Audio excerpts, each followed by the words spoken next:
Okay, here we have well mclain 399,000 BTU, which we're using to heat the boiler up, to heat the hot water boiler. And this is the venting, fresh air, and the exhaust pipe.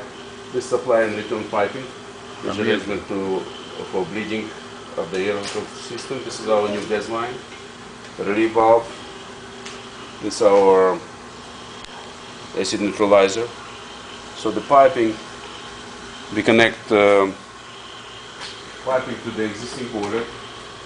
It used to be a steam boiler, we just converted into the storage tank, which we had to raise the low water cutoff, install new low water cutoff and raise it up. We had to put all the insulation inside to prevent the heat loss from the tank.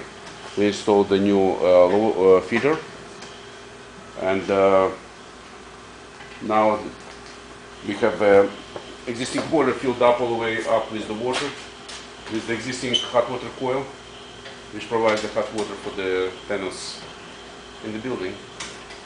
And this job is still in process, but we're going to be finishing today.